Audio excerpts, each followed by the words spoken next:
Hello and welcome, I'm back with another video, as you can expect. Today I'm going back to the classic top 5s that I was doing, and I'm going to be doing my top 5 favourite captains of the Gotei 13.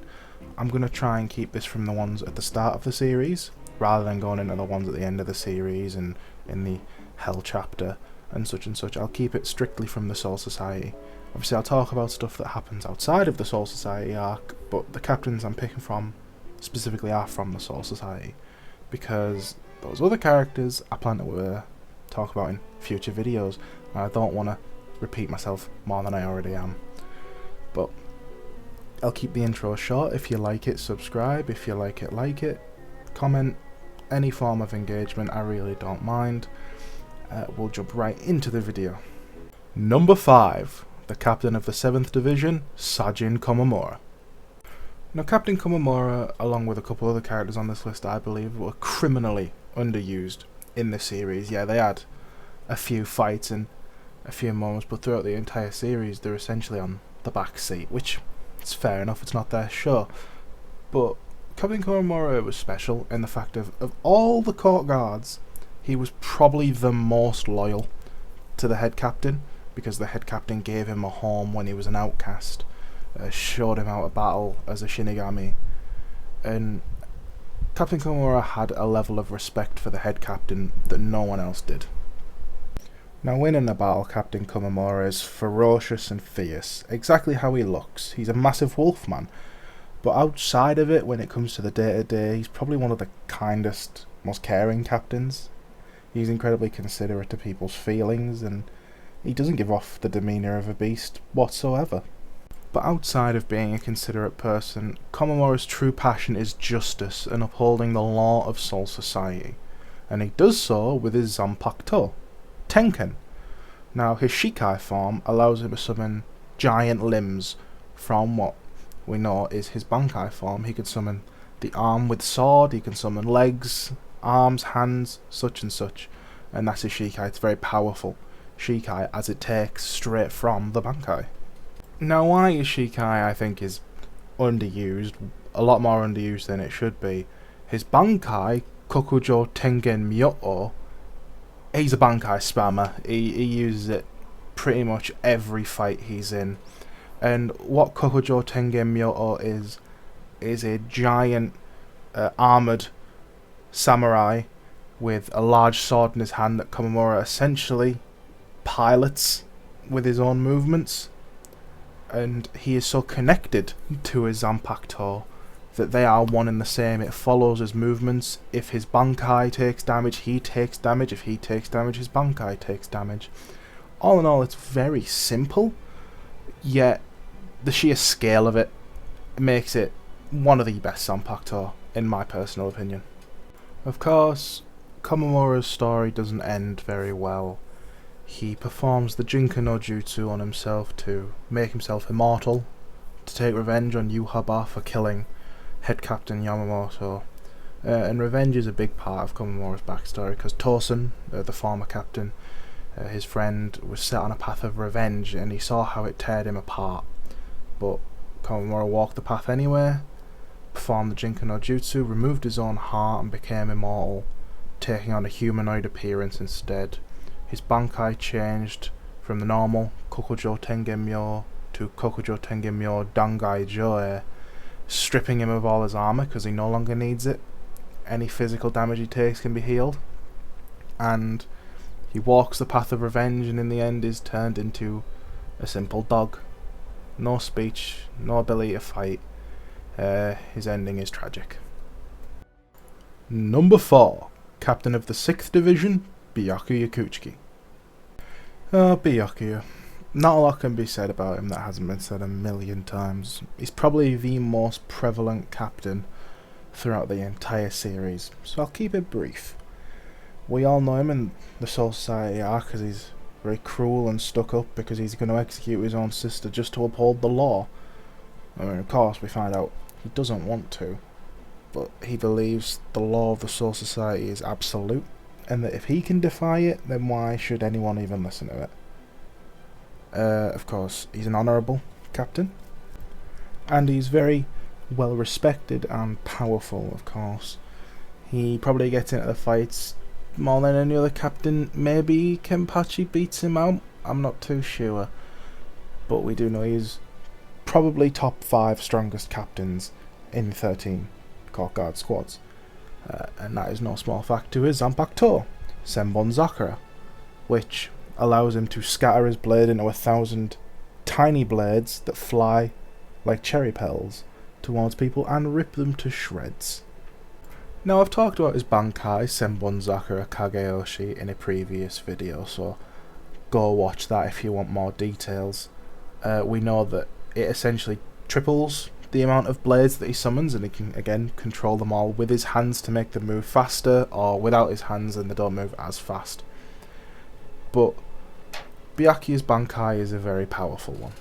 Let there be no mistake. As simple as it appears, it is very powerful, and he uses it in very interesting ways. Now, as I stated previously, Byakuya upholds Soul Society to the fullest extent he can. So, at the beginning of the first invasion in the 1,000-year Blood War, when he's bested by Asnod and has his Bankai stolen, he does something I imagine he never expected he'd have to do, and he asks Ichigo to protect the Soul Society. He says he failed 13 Court Guard squads, he's failed Rukia, he's failed Renji, he led his men to their deaths. And now Byakuya says this, and it's a complete change from his normal character, because previously he'd never want Ichigo to get involved. He is not a part of the Soul Society. So this is some real character development for him. Of course, he goes to the Royal Palace, heals up, gets his Bankai back, and comes whooping Stern Ritter ass. But this moment, I think, changed Byakuya forever, in the way people see him. Number 3, Captain of the 11th Division, Kenpachi Zaraki. Speaking of whooping ass, I think that definition perfectly fits Kenpachi. That is his entire character, is the battle. He's a man that loves fighting, has always loved fighting, and wants to prove himself by fighting. We'll dive into a bit of his character in Zanpakuto briefly, because again, he's another character I've covered previously in a previous video, so if you want to know more about him and more what I think about him, go check those out. Kenpachi is probably top 3 most powerful captains in the Gotei by the end of the series. We know that he's incredibly battle hungry and always has been. He has an insatiable bloodlust, and for the majority of the series, he didn't even have his Shikai, which says a lot for the man's power.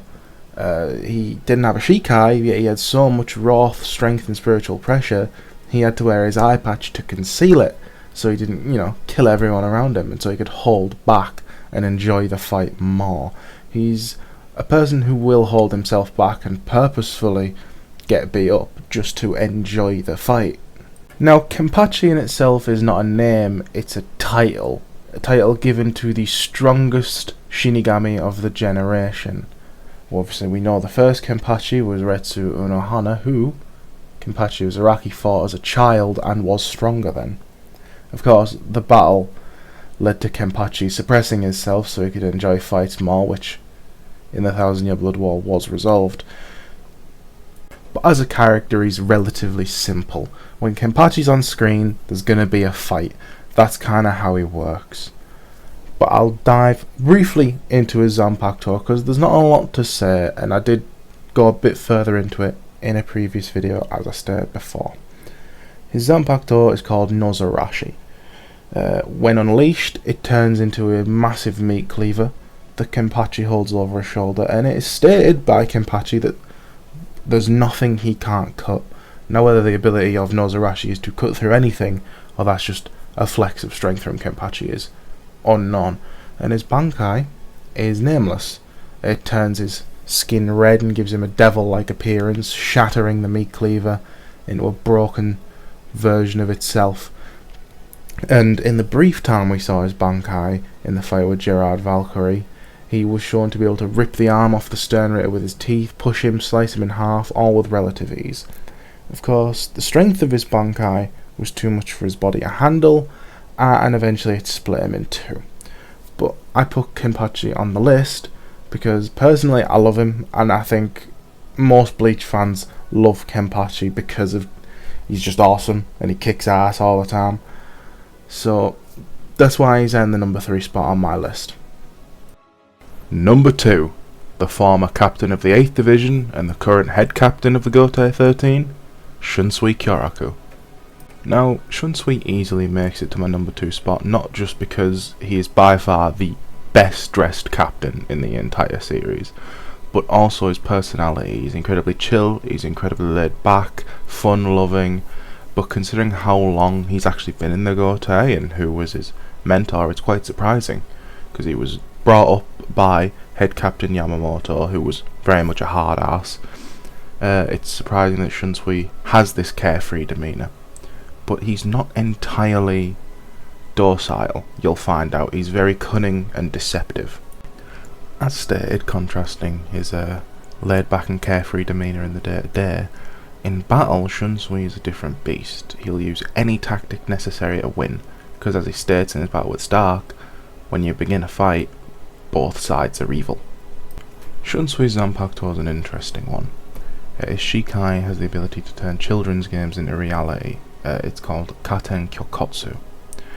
We've seen a good handful of the games. I won't go over them now, I'll save that for another video. But it's very powerful as a Shikai, as it's random and changes completely, and the effects of the games are always deadly. His Bankai, on the other hand, Katen Kyokotsu Karamatsu Shinju, alters it slightly. Sticking with the theme of playing a game, it creates a play, where each act has a different effect on the opponent. It's again another one I'll go into a different video, because I do plan on making a video about Shunsui. But let me say, his Bankai is one of the most deadly we've seen in the entire series, because it doesn't have like a raw power, but its ability is a fact. As long as you are caught in the Bankai, you will go through the play. Shunsui's got everything you could want for a favourite character in Bleach. He's got a cool design, a cool personality, a cool power, an amazing fighting style. There's genuinely nothing more he could bring to the table. Number 1. Captain of the 12th Division, Mayuri Kurotsuchi. I went into Mayuri in depth before, so I'll keep this brief for the end of the video. Mayuri is insane, he is maniacal, he is pure evil, but he is a necessary evil for the Soul Society. He does insane experiments, but all in all, as a character, he's phenomenal, because he's evil. Mayuri is the dark side of the Soul Reapers. He's what you don't usually see from the good guys in anime. He's very clearly a villain who works for the good guys, because he's a necessary evil. They wouldn't have won in the 1000-Year Blood War without Mayuri's help. He's the only reason they had a stronghold to go back to, on top of many other things. He created the zombies, he revived captains, the Arrancar helped beat Giselle, he beat Pernod Pankajaz essentially by himself. Obviously Nemu helped him, but Nemu is an extension of himself. Mayuri's Zanpakuto fits in perfectly. Ashsogi Jizo is a trident-like blade that emits poison when it cuts people. It numbs them completely. It's a terrifying ability for a man like him, because if he hits you with it and you can't move anymore, odds are he's going to experiment on you while you are alive, awake, and can feel everything. His Bankai, there's 2. I'll go over one of them because I went over another one in my top 5 Zanpakuto video. I'll go over Konjiki Ashsogi Jizo, which creates a massive baby with multiple arms, yellow skin, black eyes. It can have swords protruding from its chest, but the main ability it has is to emit a poisonous gas across the entire area, essentially giving Mayuri an AoE effect to kill everything and everyone if he's really backed into a corner. So to conclude why he's one of my favourite characters, he's a sadistic genius with an awesome design, a horrific personality, an incredibly cool Zanpakuto, and every time he's on screen he does something new that just has you hooked each time. Whether it was the first time fighting Uryu and you first get to see his Zanpakuto and you find out he experimented on Dead Quincy, or when it's against Xyloporo and he shows off his new drug that slows down time, or against Pernida, where he literally defeats the Soul King's arm with his genius alone. And that's where I'll conclude. I know this video came out a little longer than some of my other ones. That's because I was very interested in making this video to begin with. At the end, I don't know if you noticed it slowed down. I've been very busy, but I do hope you enjoyed it. I will make another one next week. I will see you all then.